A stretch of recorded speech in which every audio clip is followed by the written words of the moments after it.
सास के जीवन में बहू बनकर आखिर कौन आती है? गरुड़ पुराण में कहा गया है कि इस संसार में कोई भी रिश्ता संयोग से नहीं बनता। हर रिश्ता हमारे पिछले जन्मों के कर्मों से जुड़ा होता है। लेकिन क्या आपने कभी सोचा है कि एक सास के जीवन में बहू बनकर आखिर कौन आती है? क्या वह सिर्फ बेटे की पत्नी होती है या फिर भगवान द्वारा भेजी गई कोई विशेष आत्मा? आज की यह कहानी आपके दिल को छू जाएगी और आपको सोचने पर मजबूर कर देगी। तो चलिए शुरू करते हैं इस भावपूर्ण कहानी को और इस वीडियो को अंत तक जरूर देखिए। बहुत समय पहले वृंदावन के पास एक छोटे से गांव में गौरी देवी नाम की एक वृद्ध महिला रहती थी। वह भगवान श्री कृष्ण की परम भक्त थी। रोज सुबह 4 बजे उठना, स्नान करना, तुलसी जी की पूजा और फिर मंदिर जाकर भजन गाना, यही उनकी दिनचर्या थी।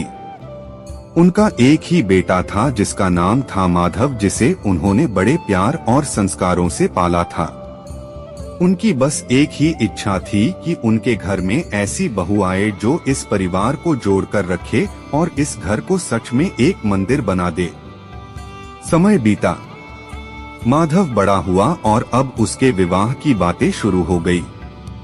कई रिश्ते आए लेकिन गौरी देवी को कोई भी लड़की पसंद नहीं आई।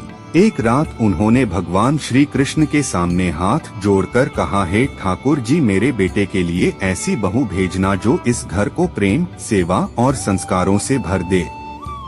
कुछ ही दिनों बाद पास के गांव से एक लड़की सीता का रिश्ता आया।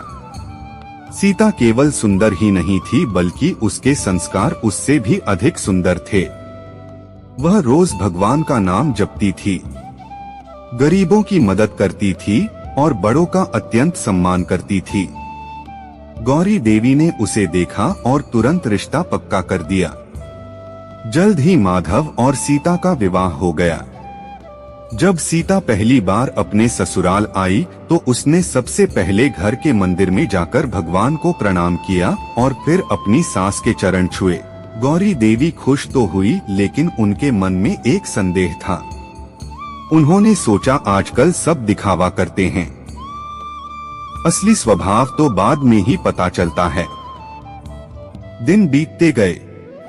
सीता रोज सबसे पहले उठती, घर की सफाई करती, तुलसी जी को जल चढ़ाती और फिर अपनी सास के लिए चाय बनाती।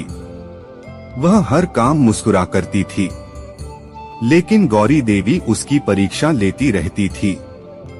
कभी बिना वजह डांट देती, कभी छोटी छोटी गलतियां निकालती, लेकिन सीता हर बार चुपचाप सह लेती।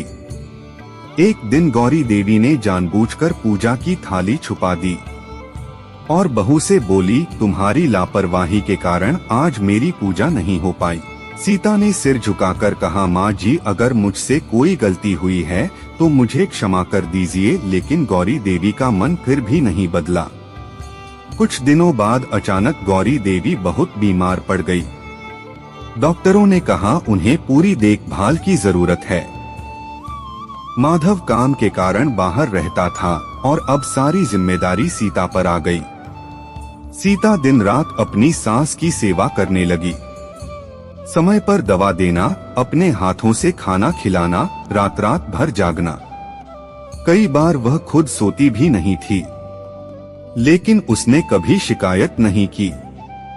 एक रात गौरी देवी की आंख अचानक खुली। उन्होंने देखा सीता मंदिर के सामने बैठी रो रही है और भगवान से प्रार्थना कर रही है, हे ठाकुर जी, मेरी माँ जी को जल्दी ठीक कर दीजिए। इनके बिना यह घर सुना हो जाएगा। यह सुनकर गौरी देवी स्तब्ध रह गई। उसी रात उन्हें एक अद्भुत दृश्य दिखाई दिया। भगवान श्री कृष्ण स्वयं उनके सामने खड़े थे। चारों ओर दिव्य प्रकाश फैला हुआ था। गौरी देवी भावुक होकर उनके चरणों में गिर पड़ी। भगवान मुस्कुराकर बोले, गौरी, तुम जानना चाहती थी कि बहू बनकर कौन आती है? गौरी देवी ने कांपती आवाज में कहा, हाँ प्रभु। भगवान बोले, संसार में कोई भी रिश्ता बिना कारण नहीं बनता। जिस बहू को तुम आज पराया समझती हो वह तुम्हारे पिछले जन्मों के पुण्यों का फल है। कभी वह तुम्हारी बेटी रही होगी, कभी तुम्हारी माँ, कभी तुम्हारी बहन और कभी तुम्हारी सेवा करने वाली आत्मा। तुमने मुझसे एक संस्कारी बहू मांगी थी, मैंने तुम्हारी प्रार्थना सुन ली, इसलिए मैंने सीता को तुम्हारे घर भेजा। वह सिर्फ तुम्हारे बेटे की पत्नी नहीं बल्कि तुम्हारे जीवन में मेरा भेजा हुआ आशीर्वाद है। गौरी देवी की आंखों से आंसू बहने लगे। गौरी देवी ने कहा, प्रभु मुझसे बहुत बड़ी भूल हो गई। भगवान बोले, अभी भी समय है, बहू को बेटी का प्रेम दो, तुम्हारा घर सुख और शांति से भर जाएगा। सुबह हुई, गौरी देवी की आंख खुली। उन्होंने देखा सीता उनके पास बैठकर भगवान का नाम जप रही है। उन्होंने तुरंत सीता का हाथ पकड़ लिया। गौरी देवी की आंखों में आंसू थे। गौरी देवी बोली, बेटी मुझे माफ कर दो, मैंने तुम्हें हमेशा पराया समझा, लेकिन आज समझ आया कि बहू बनकर भगवान का आशीर्वाद घर में आता है। सीता भी रो पड़ी और उसने अपनी सांस को गले लगा लिया। उस दिन पहली बार दोनों ने माँ बेटी जैसा सच्चा प्रेम महसूस किया। समय बीतता गया, गौरी देवी पूरी तरह स्वस्थ हो गई और घर में प्रेम, शांति और खुशियों का माहौल बन गया।